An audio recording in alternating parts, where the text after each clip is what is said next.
This is American Television with Mitchell Hadley. Dan Schneider here. Mitch Hadley is my guest as usual. We're going to be talking about something that Mitch has brought up a handful of times over the dozen or more shows that we've done thus far, and that's something called the Rural Purge of the early 1970s on American television. So, Mitch, before we do that, if we could just get a little background about yourself, anyone who's never seen you before here. Sure, it's good to be with you again, Dan. My name's Mitchell Hadley. I am a classic TV historian.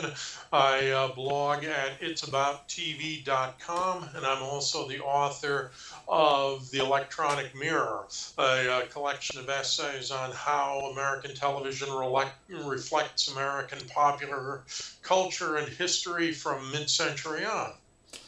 So, in looking up some of the stuff beforehand about the rural purge, and I've heard of it before. You've mentioned it a number of times. I'm wondering if that's really a misnomer, because while a lot of rural shows were canceled, in that same time span, other shows that were canceled were things like All My Sons, not All My Sons, My Three Sons, and a few other shows that weren't particularly rural, like Family Affair. Some game shows, they got rid of a lot of the game shows that were on night there. It might have been more fair instead of calling it a rural purge as sort of like multicultural ascendance or something. Yeah, it's a little more complicated, I think, than the term rural purge would at first lead us to believe. And so, what I want to do is take just a brief step back to the very beginning of TV, because it's kind of important to understand how television was set up to see where all of this evolves and how we get to this point of the so-called rural purge. When TV became commercially viable, again, as in so many cases, we see that it takes its cue from radio. And radio was a sponsor-driven medium in that sponsors and advertising agencies were often responsible for coming up with the programming ideas themselves, which they would then own and control. And they would, in turn, buy the time from the networks to put these shows on. So when you look at TV through the 50s, you'll see so many programs where the sponsor's name is included as part of the show, either formally or informally. So, for example, you had Lucky Strikes, Our Hit Parade, you had Westinghouse, Studio One, you had Armstrong Circle Theater, all these different kinds of programs that really were produced by the sponsor and in turn bought time to show on the networks. And this worked through the 50s, but we can see the changes beginning in two ways. One, with the quiz show scandals, which we've talked about before. What that did was put the onus on the networks to have more control over their programming, rather than having the sponsor dictate everything that was going on. We've gone into that before, so I won't rehash it at length. But this was a message to the networks that they needed to assume more control over their own programs. The second part of that was that the networks themselves were looking at the future benefits of potential ownership of their programs in terms of rebroadcasting, syndication, showing them at later dates, and being able to reap some of the royalties, the financial benefits from that.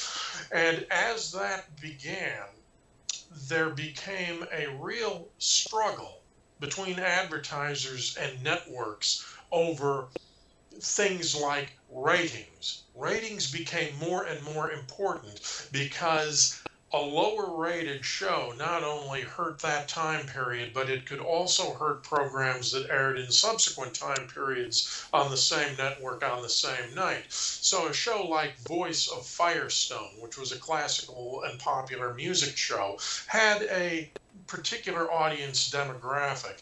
However, it was not a ratings bonanza. Firestone, the sponsor, was quite happy with the ratings, but ABC, the network, was not. They felt that it was a drag on shows that followed Voice of Firestone. And so ABC wanted to put the program on at a later hour when there weren't going to be so many programs following it. Firestone objected because that time slot was too late for their core audience, their demographic, which skewed older and probably more rural. And so, as a result, the show went off the air. Firestone yanked its sponsorship, and the show went off the air. Now, the reason I brought all of that up is because we're seeing a couple of things coming into play here. One is the demographics. The demographics become increasingly important to the networks because they're not only measuring how many people are watching a show, but they're also looking at what kind of people those are, what their age group is, what their profession is, where they live, what their income is, different things like that. This in turn becomes important to advertisers because now that you don't have advertiser driven programming, you have network driven programming. The networks therefore have to sell that time to the advertisers. The advertisers are looking for programs that fit a specific audience demographic, that appeal to the people who will buy their products. The third factor in that is that as we see through the 60s, television is beginning to adapt to a different kind of programming altogether, trying to introduce things that are more socially relevant, edgier, more urban. So, all in all, this has set the stage for what comes to be known as the rural purge. We see all these different pressures throughout history ramping up into the 60s. We see how they're going to impact the networks, and we see how that's going to impact the programming decisions that the networks make. So I can stop there right now. We're at a particular point where we're going to see what I think are the two tipping points that lead to the rural purge. Well, it's interesting because just a few years before that, in the mid '60s,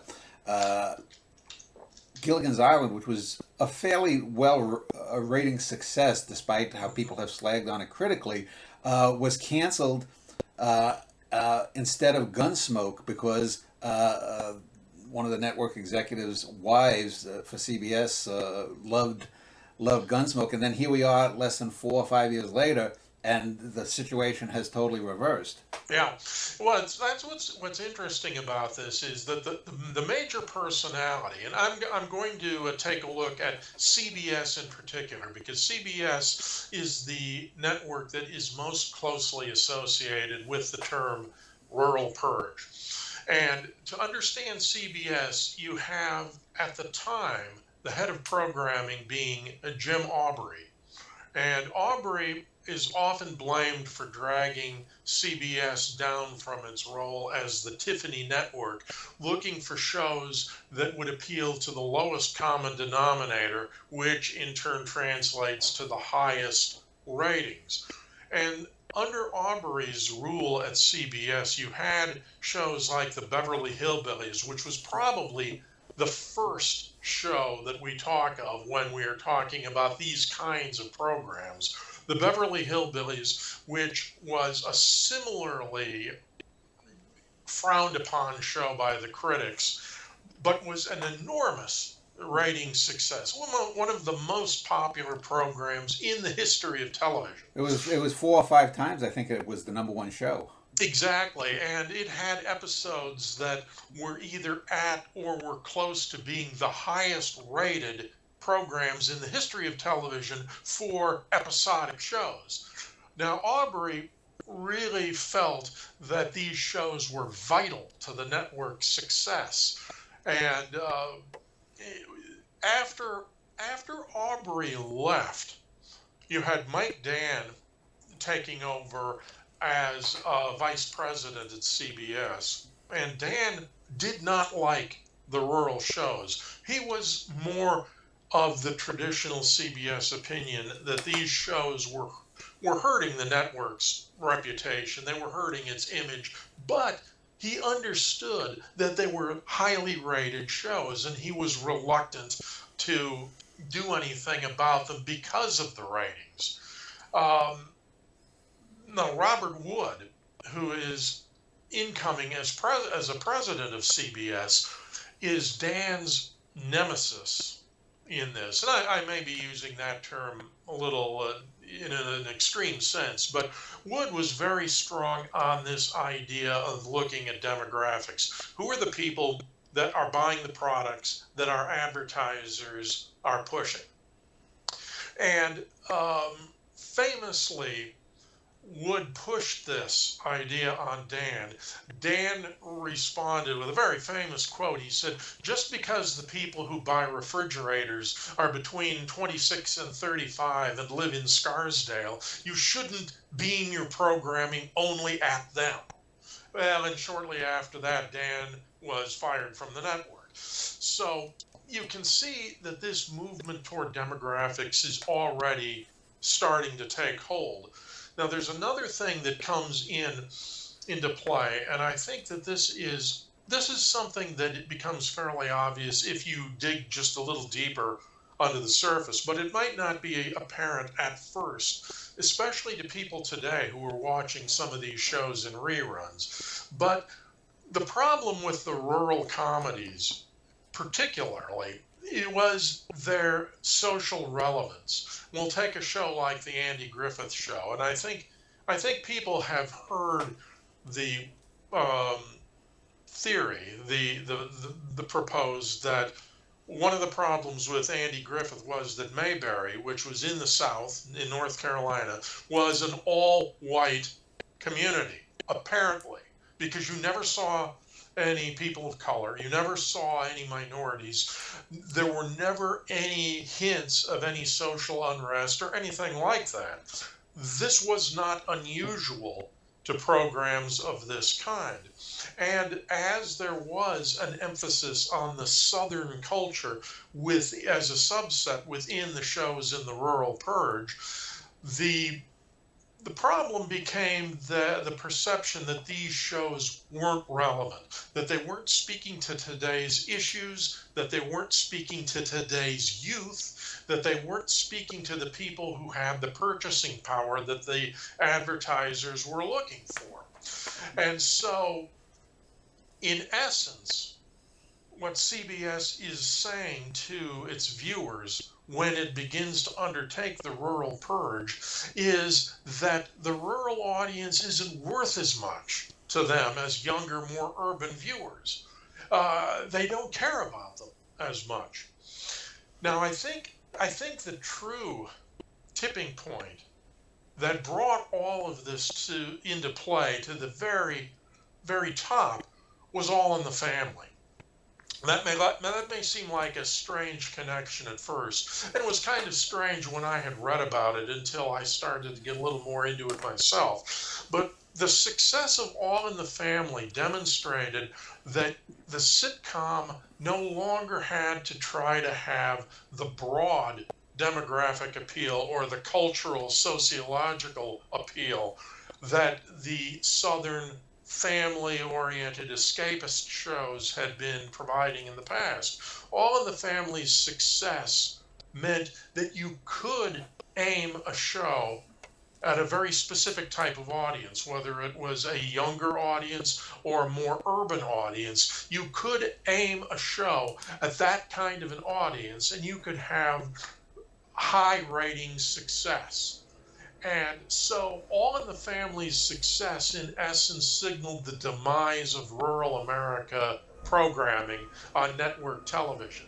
Once All in the Family became the #1 show on TV, that gave the CBS programmers the license to start canceling some of these other shows that they felt had the wrong demographic balance and we're sending the wrong message to viewers. And so it really is quite unprecedented when you think about it to have a network, in essence, cannibalize its entire schedule without regard to the overall popularity of the programming in favor of going with specific shows that appeal to specific audiences that might not have higher overall ratings but would have high ratings for specific groups.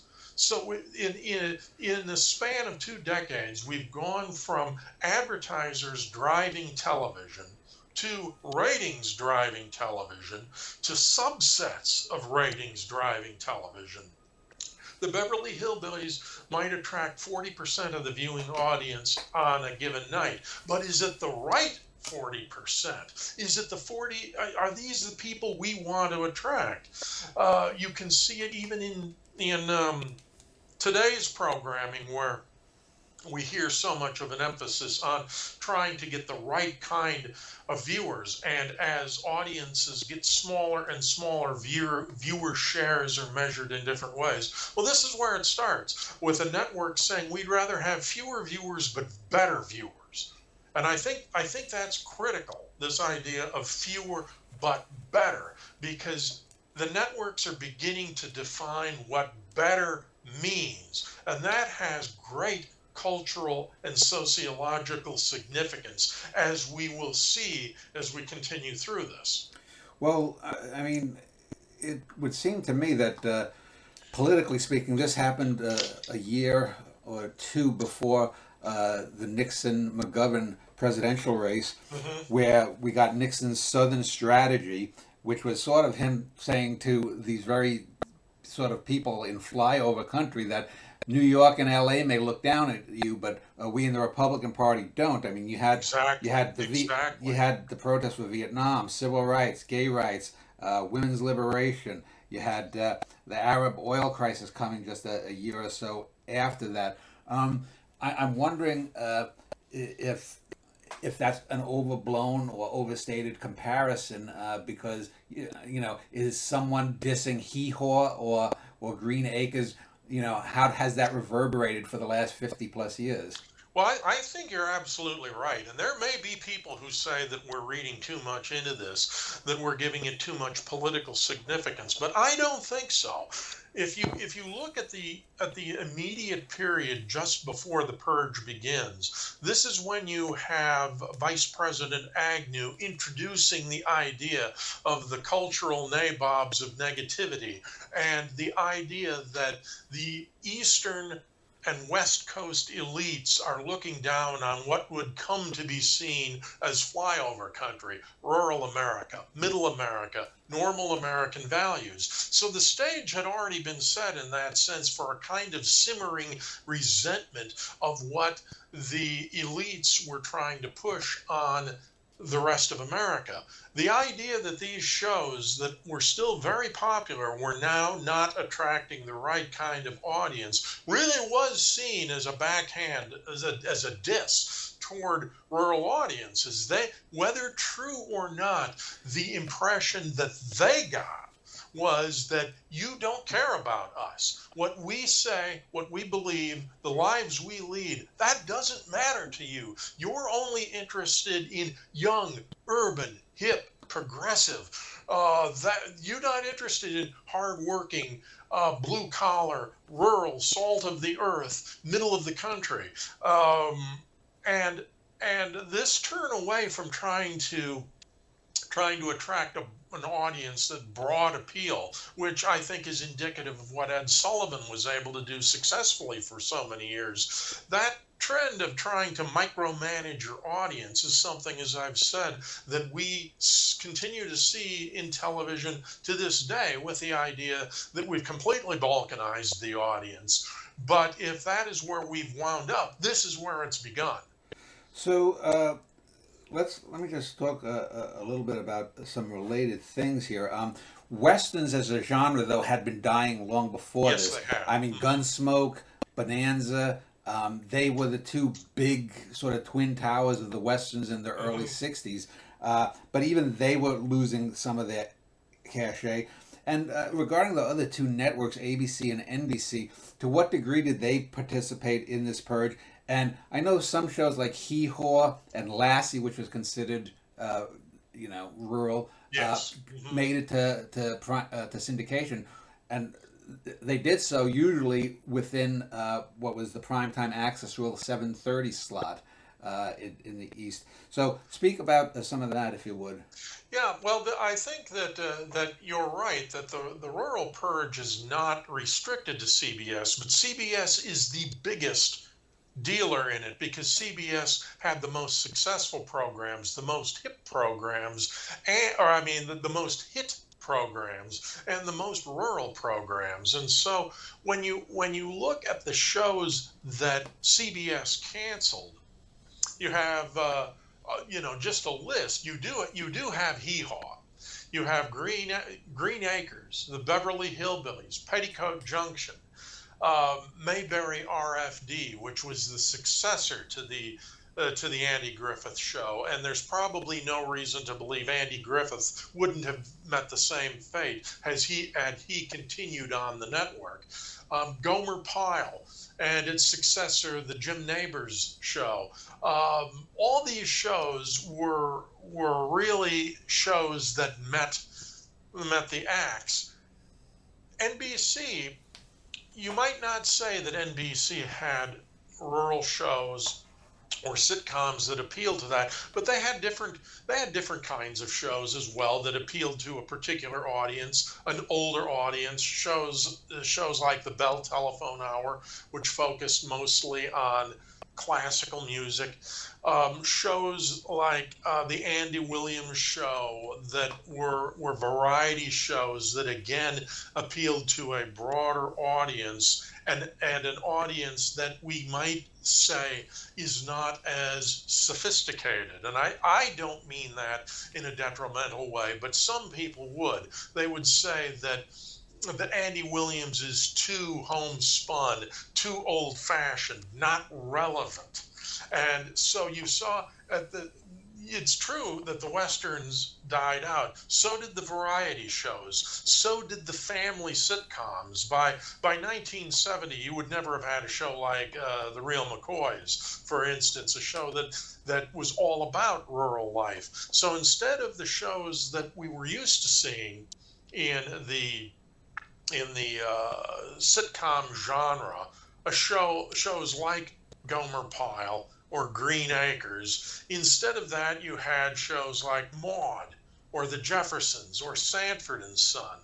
And instead of shows that were, for better or worse, more or less escapist shows. I mean, in all the years that Gomer Pyle was on TV, they never once mentioned the Vietnam War. There was never any talk that Gomer or his colleagues were going to be deployed. It was purely escapist. It belonged in the 50s, if anything else. But it was still very popular, but it wasn't speaking to that social relevance. So you wouldn't have a show like that anymore. You wouldn't have a show like Perry Mason, which we discussed in our last episode, where you're talking about legal issues that are totally divorced from what is really going on in the world and in the legal profession. All of the networks were affected by this to one extent or another. So when NBC introduces a new variety show, it's not somebody like Andy Williams, it's somebody like Flip Wilson. And likewise with ABC, their shows tend to be edgier. They tend to be more relevant. They tend to try to bring in more of these urban values. They're looking at a sort of realism and relevance that was felt that the shows that preceded them were totally disconnected from. And so in place of escapism, you get realism, you get topical humor instead of cornpone humor. You mentioned a good point, though, about Hee Haw and Lawrence Welk. Now, there's another example I should. I was going to mention Lawrence Welk, even though he's not really, he's champagne bubbly music. Yes. He was considered corny. Yep, Lawrence Welk is precisely the kind of audience that ABC did not want. Yeah. And so Lawrence Welk, very quickly after it goes off ABC, goes into syndication. And Yeah. so does Hee Haw. And these shows wind up being incredibly popular in syndication. Yeah. And other shows begin to follow suit. And so what you've got with a situation like this is a dramatic change in the business model. Now you don't have just the networks controlling programming. You're beginning to see first run programs that are geared specifically toward that viewership that the networks have decided that they don't want. And you ask, what's the significance of this? Well, it's twofold. One is that a show like Hee Haw can find an audience without depending on a network. But what it also does is it further divides or segregates the rural audience from the urban audience, because now that the rural audience can be served by non-network programming, you are creating almost a parallel state, although on a much smaller scale. You've got these particular programs appealing to this particular audience. You've got stations, many of whom are in rural areas, the network affiliates that are choosing to pick up shows like Hee Haw and Lawrence Welk, and in doing so are preempting network programs that may be sending the kind of relevant message that those sponsors wanted to reach.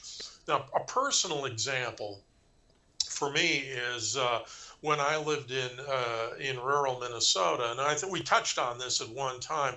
When I lived in rural Minnesota, we were served by one station, and it was an NBC affiliate. And on Friday nights at 7 o'clock Central Time, NBC was showing Sanford and Son. Except in this area where I lived, we didn't get Sanford and Son. We got Lawrence Welk, because Lawrence Welk was in syndication. The show takes the network. It's not on. It's not on a network anymore. So the affiliated station, the NBC affiliate, chooses to use 30 minutes of the prime access time, the 6:30 to 7 Central Time slot. They begin Lawrence Welk at 6:30, use 30 minutes of that, and then get the remaining 30 minutes by preempting Sanford and Son. So in all the time that I lived in this area that Sanford and Son was on the network, it was never seen in this area at its broadcast time. If it was seen at all, it was put on either in another 6:30 time slot or on a Sunday afternoon or something like that. And you saw this in many areas of the country. Many former ABC affiliates, for example, or many ABC affiliates took the Lawrence Welk show on syndication and ran it in precisely the same time slot that it was when it was on the network, 8:30 Central Time, Saturday nights. And so in doing so, they were creating, once again, a parallel type of a network where they were concentrating on focusing their programming on their audience, regardless of what the network might have wanted to show. And so a variety program like the Hollywood Palace, for instance, which it appealed to the same kind of audience. I'm just using it as an example. The Hollywood Palace in the area where I lived was shown on either Sunday afternoons or Wednesdays in a different time slot instead of its Saturday night time slot, because the affiliate was using that Saturday night period for its own programming. So it's very interesting, because it's creating this split, this fragmented programming, and this is something that is continuing to this day. And it's also setting up, in the next part we're talking about, a great example of how something like this backfired on CBS. Well, we'll pick up that after we take a little break in a few minutes. But I wanted to pick up on the idea of the balkanization because when I think here about the rural purge, I'm not certain if it's really because it was rural. It's because those shows seemed old-fashioned. Yes. Um, and I'll give you two examples. Well, I'll give you three examples in that, and then a parallel. 1971, The Homecoming, the Christmas special that started the Waltons, becomes a big rating success. For the next 10, 12 years, it's aired every, December on CBS or so. And you can't compare if you compare Gunsmoke, as well made of a western as it was, or Bonanza, as much as you might have loved the Cartwrights' familial banter. It's not the Waltons. That's correct. You don't have the thematic structure that it has, the drama. You don't have actors like Richard Thomas, who was considered an acting prodigy at the time. A couple of years later, we're following up with Little Joe getting Little House on the Prairie. And then by the late 70s, you even have something as odd as Grizzly Adams. But all of these shows had interesting premises. They had strongly developed characters that you could relate to. And before I give up on this one, a few years before, it was the game show's turn to basically get scrambled. And by the 1970s, you basically had a lot hipper, edgier game shows. Instead of having "What's My Line" and these people in ties and suits saying "Yes, sir, Mister Whatnot," you had the Chuck Barris shows, the $1.98 beauty contest, the Gong Show was a huge hit. Match Game PM was a hit in the morning, afternoons, and in the evenings. The Newlywed Game, the dating game, all of these were with sexual innuendo. They were sort of precursors of what became the TNA period of the late 70s, early 80s. So game shows morphed into being edgier, whereas it seems to me the rural shows morphed into being more the I guess you'd call it Arthur Miller like. Well, yeah, if you are able to appeal to a narrower audience rather than a broader audience, where you don't have to necessarily have something that is going to appeal to mom and dad, but also the kids, or even in some cases the grandkids, you can afford to. I don't want to say pander in a pejorative sense. You can focus your shows much more specifically on the kind of audience that you're serving.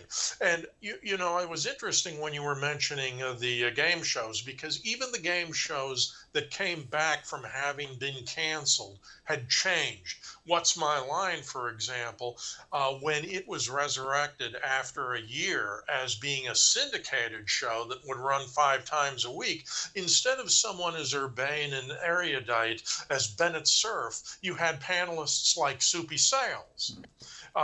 So the humor was much broader.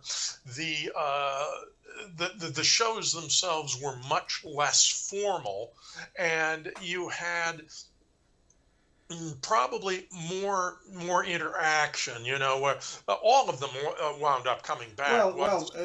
Beat the Clock and the Monty Yeah, Hall show. What was it? let's make a deal. They Yep. were over the top wacky. Exactly. And so when What's My Line came back, you not only had people with the same odd or unusual vocations that they had on the original show, but now they were able to demonstrate what they did, which was something that John Daly, as host of the original What's My Line, had always fought against. He did not want to turn the show into a caricature of itself. And so he fought the idea of having these demonstrative types of occupations. That wasn't the case anymore. So if you had somebody who is a famous yodeler, you'd have them get on there and then demonstrate. And so it becomes a little more wacky, or a little more like a reality show, rather than not. And What's My Line was never even considered a game show or a quiz show. It was a panel show, and so it's like the difference between film and movie. There was a certain gravitas that no longer exists in these kinds of shows. But there was something you mentioned about the Waltons that I wanted to get to, because you bring up a great point about the success of the Waltons. The fact is that The Waltons was originally conceived as a response to the backlash, the political backlash that CBS was receiving, not only from the Nixon administration, but from conservatives in general and from cultural conservatives, that the network was no longer interested in wholesome family programming. We had this movie, the Homecoming, and was very successful. And under all the ordinary rules of thinking, a movie that successful is probably going to wind up as a TV series. So CBS thought, okay, we'll take the Waltons and we'll give you your family show, and you'll see that it isn't going to work, that it's not going to be profitable, that it's not going to be critically popular, and it's not going to be successful in the ratings. We'll prove to you that we're right. So they developed the Waltons into a series, and they put it up against the Flip Wilson Show on NBC and the Mod Squad on ABC, assuming that it was going to be slaughtered in the ratings. But it wasn't. Instead, it became a huge ratings success. And CBS, who had wanted to see this show, quite frankly, had wanted to see it fail, now was stuck with a hit. And not just a hit, a cultural, a critical hit, a popular show across multiple demographics. They couldn't cancel it. They couldn't purge it. So you saw more Waltons type shows coming along. You saw Apple's Way, which was kind of a spin-off, which didn't work, but it was out there. You saw a show like Family, Eight is Enough, Little House on the Prairie, these family dramas that started to develop in the wake of the success of the Waltons. And we'll touch on this probably in another show. Yeah, exactly. It's because it really is quite something. So you see this kind of backfire on CBS, and you see once again a change in programming strategy. But you'll notice that these shows do have one difference between the shows like the Waltons and Little House and the shows that they replaced. They are historically based in a specific era, so that they have removed any concerns about whether the show needs to be socially relevant or addressing the times. Now, the Waltons could be very good at drawing parallels between what was going on in the Depression and in the pre-war era. They could draw parallels between what was happening then and what was happening contemporarily. But they didn't have to face the kind of a backlash that a show like Andy Griffith did, because the Waltons were showing a historical period in time, and so was Little House, and so these shows were not under the target like that. They also were not based in the South. So you didn't have... Well, the Waltons technically was Virginia. It was, but it wasn't based in the South in the sense that some of these others were. You didn't think of the South as a place of corn-pone humor in the Waltons. And of course, Little House was based in the upper Midwest. And a lot of these other shows, even though they were family shows, Eight is Enough was in the DC Metroplex area, because the man whose true life the story it was based on was a columnist for the Washington Post. So these shows were spread around the country rather than focusing on rural or Southern culture. And because of that, they come under the broader genre of family programming rather than rural programming. Yeah, the irony is that if you look at the time it came in, the Waltons dealt with things such as racism against blacks, the burning of books, etc., things like that. It's very much a classically liberal Hollywood take on the world. But the irony is 20 years later, George H.W. Bush was talking about how The Simpsons represented the Republican view of America versus those rotten Simpsons. Yeah, it's when you try to weaponize or politicize specific shows in relationship to culture, it becomes very iffy. You get on thin ice very easily, and that's why you have to be somewhat guarded in drawing some of the parallels that I'm talking about. But they are clearly here nonetheless. And what you're talking about is not just the values that these shows impart, but the audiences that they're attracting, the parts of the country to which they have the great appeal, and in turn, what that means on a broader sociological basis, what it tells us about the perceptions that people have of of rural America, of flyover America, of the Southern culture itself. It's and what sociological studies dive into when they're looking at these shows is what conclusions do you draw about the places where they're set? There's one study that came out at Penn State. They have something that I would have loved to have taken when I was of college age. They have a telecommunications course. They have somebody who's a chair in telecommunications. That would be a dream type of a job for me. And he talks about how the media ignores rural America. And he says that it becomes a double-edged sword. Not only does the media ignore rural America in terms of the news, in terms of its culture, in terms of the programming that depicts what rural America is like, but it gives the shows that it does do give a completely different impression. He talks about how rural communities are vibrant, rich, and diverse, but you don't see that portrayed so much in shows where rural becomes a shorthand for a place where you can have slasher movies, or where you have people who are resentful of outsiders, or where you have situations where they aren't diverse communities, where they aren't sophisticated, where they aren't intellectual.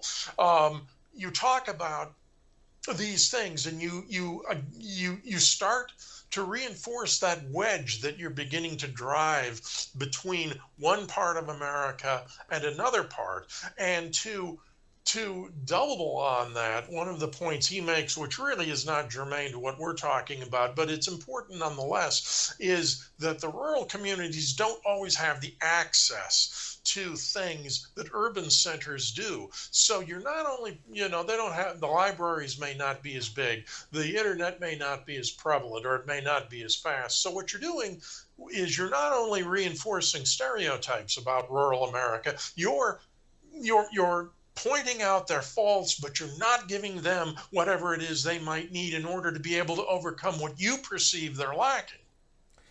Uh, we'll take a break in a moment. I just want to bring out 2 points from what you were talking about. And one is that getting back to the game shows, probably the no Mhm. game show had a greater transformation from the 60s to the 70s than Match Game. If you look at the Oh, Match Game from the 60s, yes. it's dull, it's boring, it's utterly generic.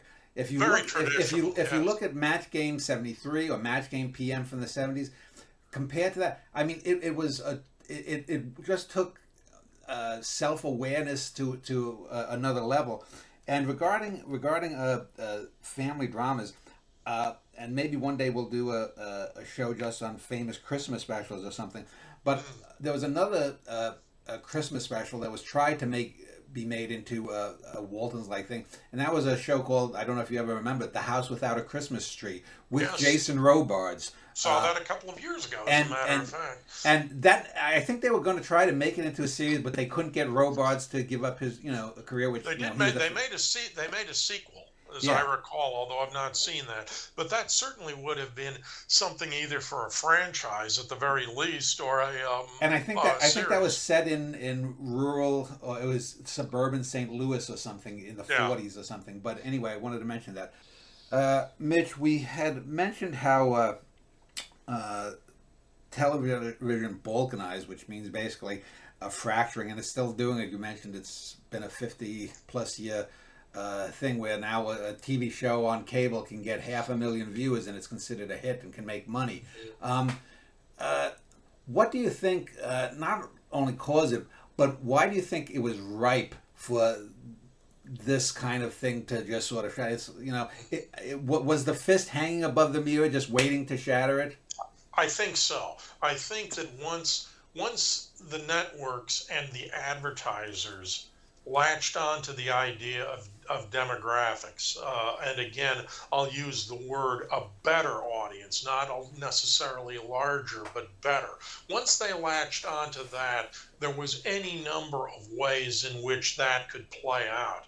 One of them was the rural purge, but another one is the idea that as more viewing options arise, as we've moved from network television to network plus premium cable to network plus premium cable plus basic cable to streaming to all of these different options, fast TV, all these different things that have come about, they all become more and more specific.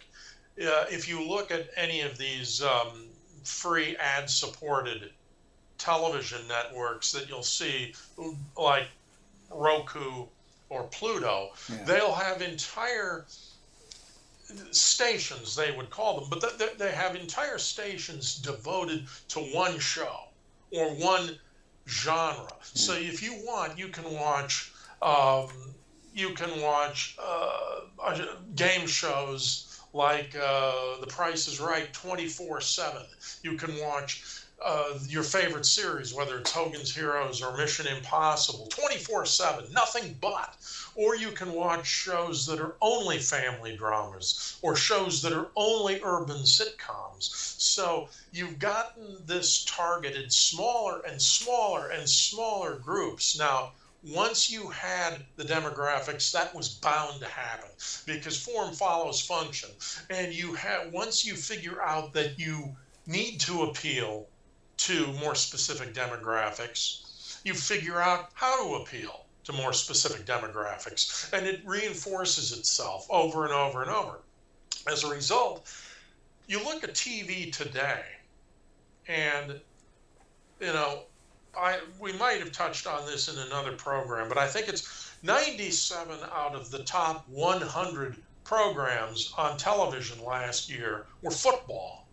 The vast majority of those were the NFL. The rest of them were college games. But 97% of the top-rated network television shows were football.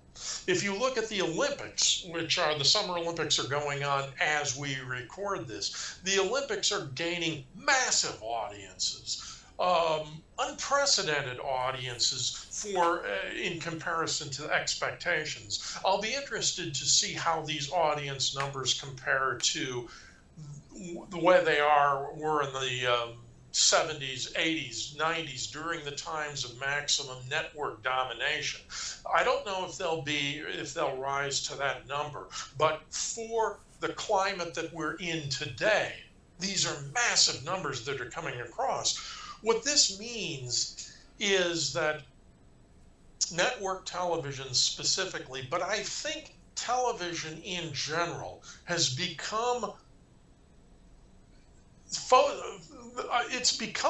a medium that is relevant only to the extent that it provides live programming that people are interested in. The biggest of those is sports. The elections will probably do well in the sense that people are interested in them. Breaking news, the Trump assassination attempt, when people turn over to the networks, things like that. They use the networks for sports, for live news, for anything that loses its immediacy and loses its importance once it ceases to be live. But other than that, you can get what you want, when you want, where you want, anytime you want. Yeah, but even sports now is going off of networks. You have Yes. you have regional sports networks, but even more so, you have like the NFL being on Hulu or Amazon Yes. Prime rather than NBC, ABC, CBS, Fox. Because they're a product that can drive sponsorship, and they can drive viewership. When we talk about the demographics and the sponsors, I was reading a very interesting article the other week about why the NBA is worth billions of dollars when its ratings are overall down from what they were in the network heyday. One of the reasons the NBA is still worth so much more money than it has ever been worth is because, again, focusing on a demographic, this demographic that the NBA attracts does not watch much television. It doesn't watch much streaming programming. It's mostly a demographic mostly concerned with social media and scrolling around and whatnot. But because it is a demographic that is so fractured across so many media, the biggest, easiest way to attract that demographic is through the NBA. So if I'm a sponsor and I want to attract the young urban male, 18 to 36, what have you, I'm just making those numbers up, but typically that would be the kind of a demographic you'd be talking about. If I want to put my advertising dollars behind a program that will reach that demographic, the only dependable program is something like the NBA. It attracts fewer people, but since television in general attracts fewer people, it attracts a higher percentage of the people who are watching television. The way somebody put it to me once was, if you have 40 million, if you have 100 million people watching television, and 40 million of them are watching your show, that means you're attracting 40% of the audience. If you only have 75 million people watching television, that same 40 million is now over half. If you have 50 million people watching television and you only have 25 million of them watching your show, you've lost 15 million viewers, but you have gained 10%. You now have half of the 25 out of 50 million. You now have half of viewers in your key demographic watching the show you're sponsoring. So again, greater numbers, larger numbers don't mean better numbers. They mean what you want is a larger percentage, not a larger total number. So when you approach broadcasting this way, I think the balkanization is inevitable, and the drawback to that is that you create artificial distinctions. You create a silo effect where people are drawn not to being exposed to different kinds of opinions, different kinds of lifestyles, different kinds of programming. What you're doing is reinforcing them, whether it's politically or culturally or in the sense of the genre. You don't have a network that will have a sitcom, two sitcoms, a drama, and a movie every night. You have a network which you have created yourself based on your favorites that will cater specifically to what you want to watch. So it will be all game shows, all urban comedies, all women's movies, all slashers, all this kind of stuff. It'll be so specific that you don't have any kind of balance in what you are viewing, and you don't have any kind of balance in the audience that you're attracting. As I mentioned at the beginning of the show, Sullivan's great talent as a man who had an eye for talent was in being able to put together a program that would appeal to every member of the household. He'd have something for the grandparents, something for the parents, something for the kids. And they were all palatable enough for a long time that the kids would sit through what the grandparents were watching, that the parents would sit through what the kids were watching in order to get to what they wanted to see. You no longer have that anymore. and you have multiple streams, you have multiple rooms you can watch your programs on. You don't even need to be home, so you not only have a balkanization of programming, you have a total lack of homogenization of the culture itself. You have a fragmenting of the culture. And I think you what you wind up with in a situation like this, which is inevitable, is you wind up with red and blue America, two completely different countries that don't even speak the same language, that don't understand the same terms, that don't have the same values. I don't know how you could do this to television, the single biggest medium that we have. I don't know how you could do this and not wind up with it. It may have been an unintended consequence, but the man who came up with the theory of unintended consequences won the Nobel Prize for coming up with that theory. Right. It's a theory that has a lot of heft, and it's no different from the road to hell being paved with good intentions. This may not be what they had thought when they started the rural purge, but it's what we got. Um, yeah, I think that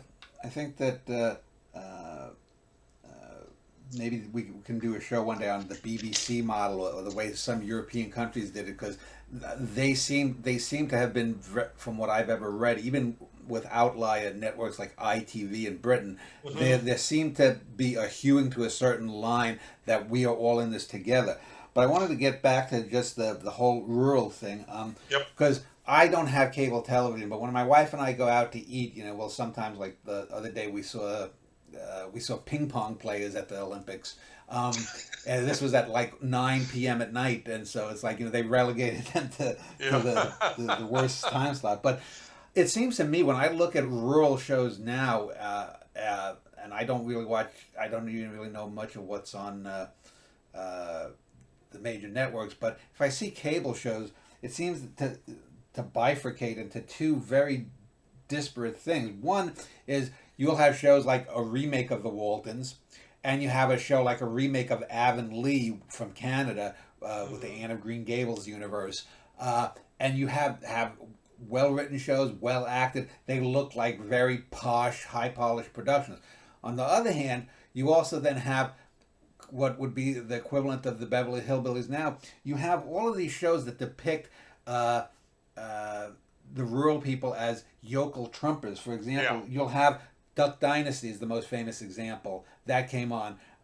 Then you have junk shows. It used to be that you had PBS started with the antique road shows. Now you have people going into the worst kind of crappy stuff, looking at the well, this is a carburetor from a 1938 so and so or whatnot. This is worth X.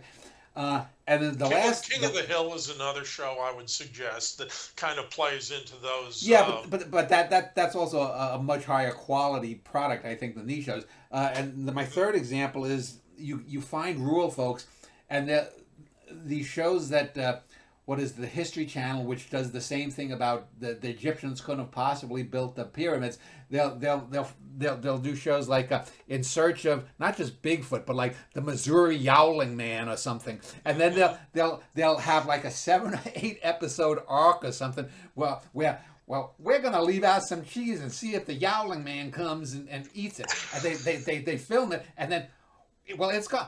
Well, what do you know, Homer? It was a badger, and it's so mind numbing, Yeah. that you have either these high quality Waltons, Anne of Green Gables level rural shows, which again are historic, or we see the worst of what people would call the Trump Mhm. nation. Yeah, and why should we be surprised that if this is the view of rural America that people are presented with, why should we be surprised that they pick up on these stereotypes and they make them a reality? We always say that when image becomes reality, that's what we're stuck with, and so if this simply reinforces the cultural stereotype that you already have, and by the way, politically, I know. I know some Trump supporters who are among the most erudite people that you could ask for, who can sit down and discuss opera and Greek theater and all these kinds of things, and literature with the best of them. And I know some Biden Harris type supporters who sit down and listen to country music, and they can tell you about NASCAR and all these other things. They may be rare exceptions to the rule, but they aren't the people for the most part you think of. Conservatives have their stereotypes of what liberals are like, and liberals have their conservative stereotypes. And I think television has served to reinforce all of these stereotypes because they present rural Southern people as people who can be ridiculed, which in turn prompts those very people to look at urban based shows based in New York City, based in Los Angeles. I'm not trying to use urban just as shorthand for a particular type of big city feeling, but you shows like that, you create this backlash that they think that those people are snooty, upper class, arrogant, and elitist. They hate us. And again, when you have to, and it becomes much easier for people to be used by other people in that manner. And you have conservative elitists and liberal elitists both. And I'm talking about elitists now in the terms of being what I suppose is considered more of a thought provider, or somebody who steers you in the directions of the way that they want you to think. And they both want you to think ill of the other side, and they both use these stereotypes to reinforce that kind of thought and that kind of behavior. It's very easy to do. And so on the one hand, you can say these people are buffoons, you should ignore them, they shouldn't even exist. And on the other hand, you have someone saying these people hate you, they want you out of the country, they want to kill you. I don't see how any of this can be healthy. And there are probably people out there who are listening to us talk about this, and they're saying, wait, time out. You started talking about the rural purge, about getting some of these cornpone shows with specific appeal. You started off talking about them being purged from TV. You're winding up describing the nation in civil war. Well, that may be, and it may sound extreme, but nothing comes out of nowhere. Things evolve. They evolve from point to point to point. And if you want to look at how we got from there to here, if you want to look at how we traversed the decades from the 50s to the 2020s, this has got to be a part of it. This has got to be part of how you look at thought and evolution and the rending of America from one culture into several cultures, and from one country into at least two countries, and you can't ignore it. And I don't think it's a stretch at all. Well, let's take a look towards the future here. I want to speak about what you might think would be the next thing that seems to, if not being purged from television, being Yep. going out of fashion. Mhm. And I'll make this claim. I think from the late '90s till about 4 or 5 years ago, uh, cable television, all the premium stuff, HBO and AMC, you had shows like Sopranos, Mad Men, Breaking Bad, its sequel Better Call Saul, Dexter about a serial killer, Lost. All of these shows were glorifying darkness, the Mhm. what they call the anti-hero, even though technically speaking an anti-hero is someone you don't know whether is good or bad. Right. Most of these so-called anti-heroes are rotten people who we just like. I think that's a TV trope. I think that's fair. Yeah, Yes. and yet now the last few years, they seem to be falling, withering away from what I can tell. If there are shows like a Dexter or a Sopranos coming up, I've not heard of them. Uh, do you think, one, do you think that's true? And two, what do you think that bodes about where culture is going? I think it is true to a certain extent. I think that a lot of the big budget hits that you're seeing, or attempted hits that you're seeing on television, are tending to go into areas of fantasy, or creating different universes, or superhero type thing. As television reflects culture, it picks up on the things that are big. And this is another, it's another form of escapism, I suspect, but it's also, um, in trying to I think we've created different kinds of anti-heroes. You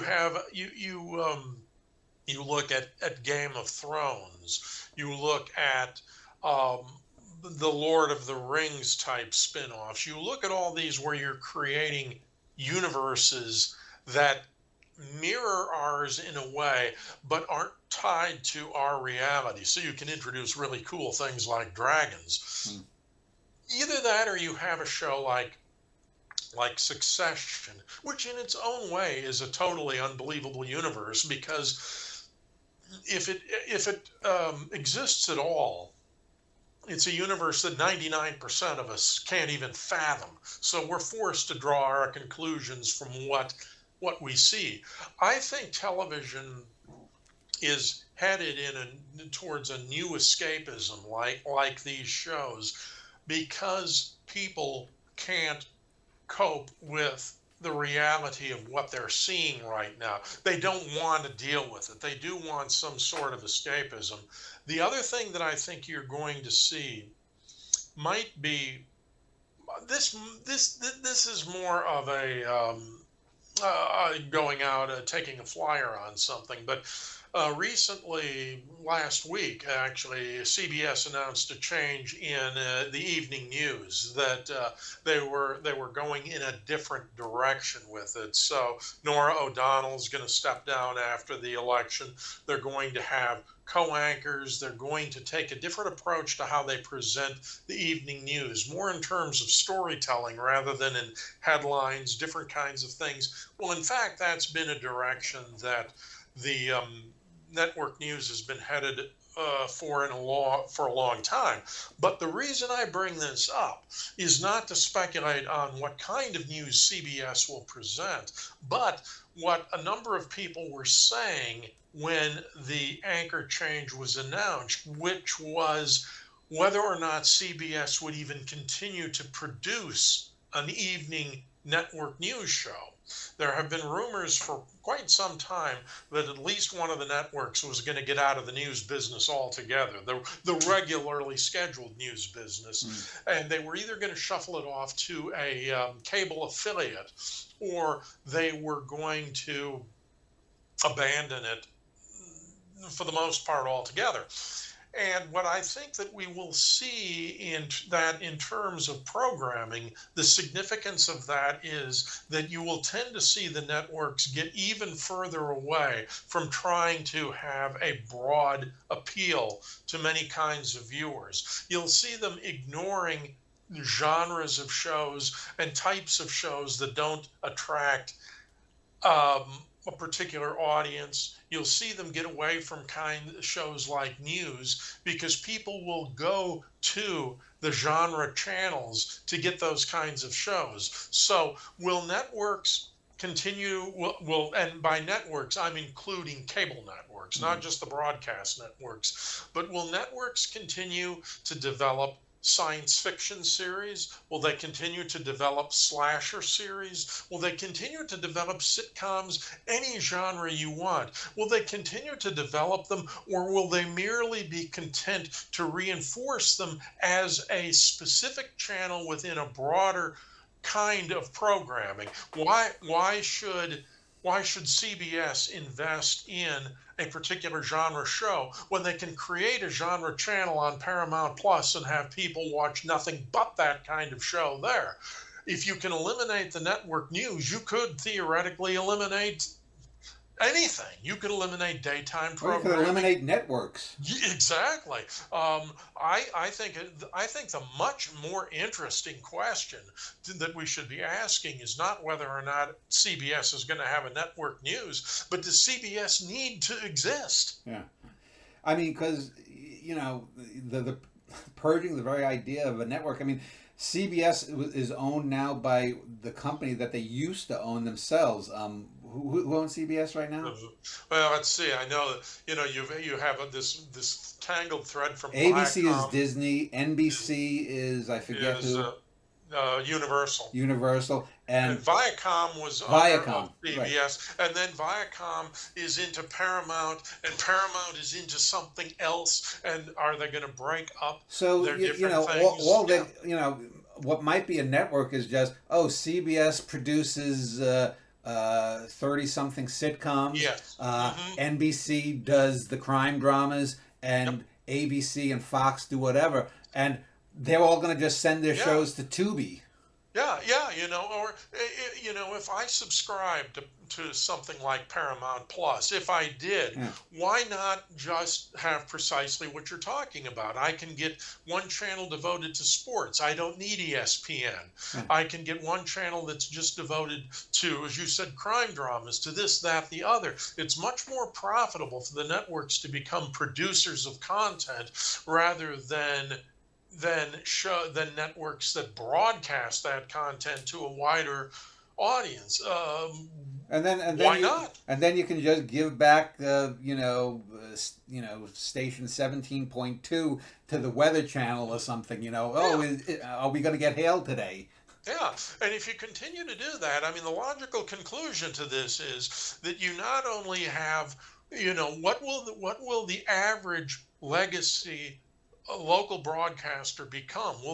You can even get local news repeated on an endless cycle on, I could, for example, go onto Tubi or Roku or what have you, and I could get several of the local news stations, several of the local stations and their evening news broadcasts from any city I wanted. I could go back and find out what's going on in Minneapolis or Dallas or any other Yeah. place that I've lived, and just watch their news programs repeated on an endless cycle until the next news program comes on, and then that gets repeated to an endless cycle. So what even happens to over the air broadcasting if that's the case? I think it's a fascinating question. And I think that we have in this episode today seen how we get to that evolution. Well, I think we'll have to do a show in the future about the end game of all this balkanization, because Hmm. you have the Mitchell Hadley network and I have the Dan Schneider network, and you know And those you, would be two damn fine networks, I'll tell you yeah, that. but if they are politically or socially different, this is how people get into bubbles and don't Yes, experience. that's One of the things, having grown up in New York City, is I don't know how you could grow up in a big city like New York and not realize that most people are the same. I mean, it seems to me that balkanization produces yes, it bigotry does. and exclusionism and all that kind of stuff. But and we and get and bias yeah, biased in your own thinking. There's a word I love that isn't used very much anymore, and it's called erudite. yeah. And people used to aspire to being erudite, getting different ideas and different sensibilities from exposure to different things. Nobody wants to be erudite anymore. Well, we'll leave it on that note, and we'll be back next An month erudite with note, something yes. else for your viewing pleasure. So, for the Dan Schneider Network and for the Mitchell Hadley Network, good night, America. See you later, folks.